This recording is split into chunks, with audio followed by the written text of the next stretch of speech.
Yes, guys, welcome to the Gianni team selection for Game Week 32. No Seb this week, so you've just got to deal with me and me only for the next 15 minutes, if that's all right. How am I looking for the free hit? That's the big headline this week. That's what we're going to be talking about this week. What sort of team have I put together? But also, how did I get on last week? So let's have a little recap, shall we? And look, spoiler alert, I mean, you can see there on screen my rank. It was an absolute stinker of a game week. So without further ado, let's look back at that game week 31. And wow, it makes for miserable reading. Before we look at the individual scores, let's touch base on a few of the players I don't own that massively killed my ranks. So, sure, Liverpool assets, and I'm fine with that. Like, they're not hugely owned. I plan to get them very soon. Salah, Trent, great. And look, we were lucky in a way. Those that don't own Arsenal assets like myself, we could have been on a bit of a hiding there, and we probably weren't. The Saka missed penalty certainly helped. Martinelli would have had the assist for that one as well. Two popular assets. But where my rank was really, really damaged this week, and I can probably say similar for the last couple of weeks, can't I? It's not owning Ollie Watkins. Like, what a player he's been under Emery, and his goal-scoring returns have just been phenomenal, and I've missed out on all of them. And it's with heavy regret, because I made the decision 5 weeks ago, whenever it was, 4 weeks ago, when we all sold, I think we were selling Tony. And the vast majority of managers in the FPL community, vast majority probably of those watching, went to Ollie Watkins, and it was a really smart shout. I didn't. I went a little different with Kai Havertz, who in the first week outperformed Watkins, and then had a double game week with all this brilliant XGI but no returns, and then off the back of that has just been terrible, whilst Watkins has gone, 8-pointer, 9-pointer, 7-pointer, 16-pointer. So it's a big swing. I think I'm about 30 points down on the move. And those 30 points, I dread to think where my rank would be with those. But look, cry me a river. We all make bad decisions. We all feel like we're unlucky all the time. I don't feel like this is an unlucky move. I think it was just a poor move, a foolish move. But it is what it is. We carry on. So let's have a look how I got on. You can see my rank on screen, 172k. In terms of my points, it was below average, which is never a good thing. Never a good thing to see. 53 points. So Raya with 5. Chilwell 1, Estupinan 2, Trippier and Botman both with singles as well. Grealish with 7, really glad I bought him in last week. Bruno with 3, not sure how that happened. Matoma with 2, March with 5. Haaland captain 24, and Kane with 2. So look, let's just address a few things. Firstly, I just want to address goalkeepers. We can see with those that own Raya with 5 points and Kepa with 6, these guys both conceded a couple of goals and they still produced a 5 and 6 pointer. They are very good FPL assets. I think we can agree, right? And with that in mind, it makes me heavily question those FPL managers that are looking to, say, bring in Ederson in the next couple of weeks. Because Ederson's ceiling is 6 points if he keeps a clean sheet. If he doesn't keep a clean sheet, he's never getting a 5 or 6 pointer like Raya or Kepa. Therefore, I'm really not sure. I think the move, as I said last week, is to go to a Man City defender. I went to Ake, who didn't play, but that's another thing. I'm sure he will get lots of starts. And the Man City defenders, you could say, the ceiling is 6 points with them. The big difference with Man City defenders is the ceiling might be 6 points at times, or quite often. Sure, you might get a little bit of a higher ceiling with some attacking threat or some bonus points. But let's say 6 is they might be competing with, let's say, you might be swapping them out for Rico Henry, a 2-pointer at Brentford, right? Someone that gets 2-2-2. Yet when you compare the goalkeeper at Brentford, Raya, with Ederson, you're getting a 6-point ceiling Ederson, but you're swapping them with someone like Raya, who has a much higher ceiling. So the reason I don't like Ederson is it's who he's competing with. It's lower price players that actually get more points than the sort of 2-pointers that a 4.5 million defender might get at Brentford, for example. So I'm happy with Raya and Chilwell and Kepa, and I think you guys probably will be looking at last week now too. In terms of other disappointments, look, the back line, no one kept clean sheets, whatever. I think we're all in the same boat there. Bruno Fernandes, just want to mention, it was great to see him playing further up the pitch. It was slightly lucky he was playing further up the pitch. Sabitzer was injured in the warm-up, and he would have played deeper. But in that number 10 role, I think we can see he's a really good FPL option. Now, the big question mark comes in game week 33, 34, when we want to bring in Mo Salah into our teams. It's who makes way. Now, you're not selling your Brighton assets. You don't really want to sell your United assets who have a double or your Man City assets who have a double. So someone's going to have to go. Will it be Bruno? Possibly. I really don't want it to be. But Rashford looks like he's going to be back featuring this week. So by 33, 34, we should be fine as Rashford owners. And again, it may have been a bit easier if Rashford just stays flagged till game week 34 and we all bring in Mo Salah for Rashford. But let's see. We'll cross that bridge when it comes. In terms of how we get to Salah, the funds aren't going to be a problem because I think we can all look at it and go, meh, I'm okay with selling Harry Kane. So I've got 0.4 in the bank, but if by the time I sell Harry Kane, I can definitely get funds to upgrade any of those midfielders to Salah, really. And Harry Kane, again, disappointing. And I think the way Spurs are playing at the moment, when we look at the free hit team, I think most free hit drafts won't include Harry Kane. I think they'll go to Newcastle and struggle. And I think many of us will predict that and think, I'm not really backing Spurs to score. It's certainly not score many against Newcastle at St James's Park. Captaincy Haaland, he got 45 minutes. That's all he needed to get a 12-pointer. At all costs, you need him in your team and you probably need to give him the armband unless he's competing with guys on a double game week. So that's where we are. In terms of percentage decrease, I'm guessing this was my biggest red arrow of the season. I don't know what to say. Let's hope it gets better because it was a tough one to take. Thank goodness for players like March and Grealish that still kept me afloat.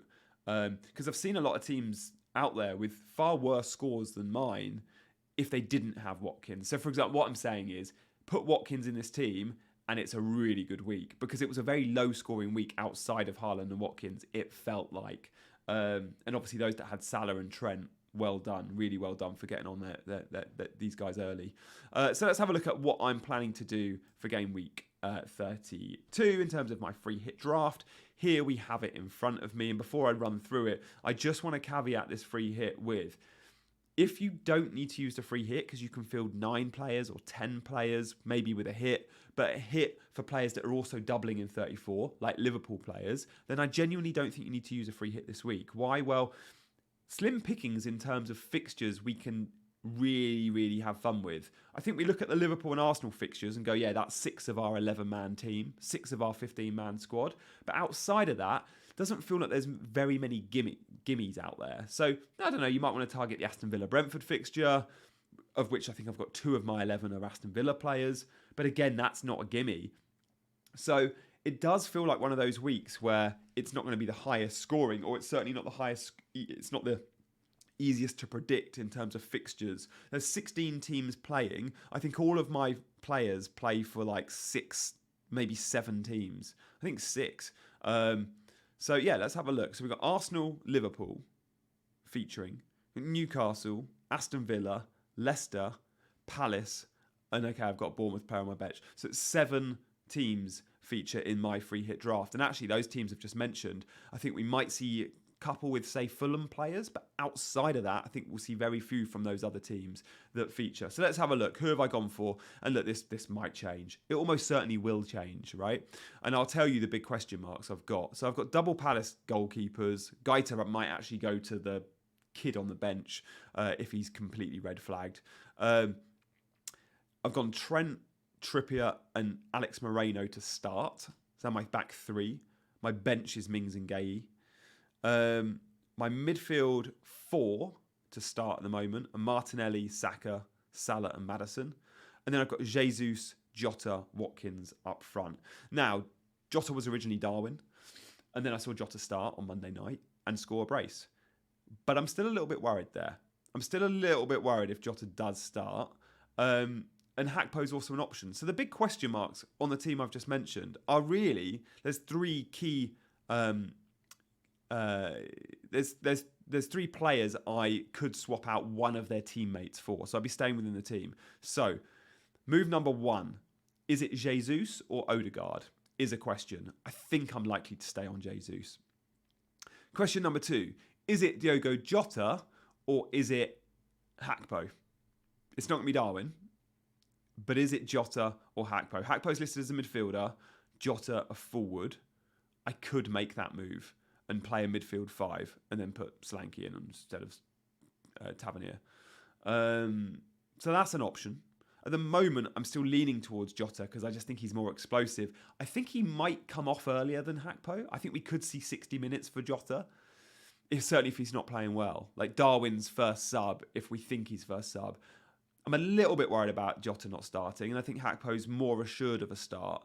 So I could swap it just for the assurance of minutes. But again, I'll be looking at press conference on Friday, be looking at what the local journos are predicting for their starting 11s. And at the moment, I feel like Jota's a little bit more fun. Obviously, Hakpo gets more points for a goal, gets the clean sheet point as well.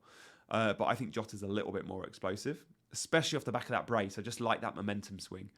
And then question number 3 is your Leicester player, if you're going for a Leicester player. Now, many in this slot will say have an Eze or an Elise or a Jordan Ayew. And by the way, if you want to compare those 3 Crystal Palace mids, on my YouTube show, I'm doing this video on Scout, of course, I've done my normal game week preview. I've done a differential draft and a template draft as well as showing this team.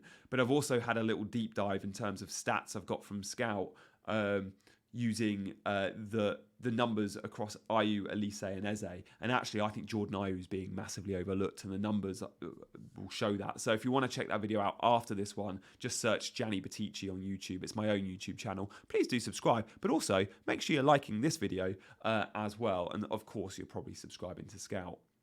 So that Leicester asset, many will have a Palace asset in there. I'm convinced I'm going to go Leicester. I fancy them against Wolves. I've got a ticket for that game as well. Don't know if I'm going to go. I've been to Leicester a few times recently. It's been rubbish. They're my local team. Maddison versus Iheanacho is the question. Iheanacho, I think, is going to start. I think he was really good off the bench against Man City. When he starts, he scores. But he ain't going to play 90 if he does start. If he doesn't, and it's a 30-minute cameo and you're really annoyed. Maddison, you know, is going to get 90. Maddison's spoken about, we've seen how upset he is post-match. He knows this is his last season at Leicester. He does not want to leave them in the Championship. He had a good relationship with Rodgers, and I think that departure has probably affected him. But I'm hoping we see him in a number 10 behind 2 strikers. And if we do, Maddison could cause damage. So at the moment, I guess I'm veering more towards Nacho. But I do think, Maddison, but I do think Iheanacho is probably the more fun pick. Because he's a forward, he does so well in the bonus. If he gets a couple of goals, I don't see Maddison scoring a brace. I can see Iheanacho scoring a brace. But I can also see a world where Iheanacho doesn't start or comes off at 60 on a blank, 59. So maybe I'll play a little bit safer there with Maddison. I feel like I'm going fairly safe with this team, but it's certainly not the Twitter template team.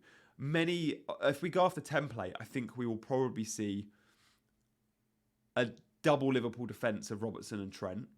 I think many teams will have an Arsenal defender in there. I'm going kind of all-out attack with Arsenal and pretty much all-out attack with Liverpool, still with Trent in there. And I'm back in for clean sheet points. Well, Aston Villa and Palace, I guess. I could back one of those teams and go, I'm going to go my third defender and my goalkeeper, both Crystal Palace, or my third defender and my goalkeeper, both Aston Villa. But at the moment, I'm splitting it because I'm not convinced on either. But Alex Moreno has great attacking threats. So I'm starting him. And then the Palace goalkeepers, a clean sheet against Everton should come in. I mean, Everton attack's been really poor of late, especially away from home.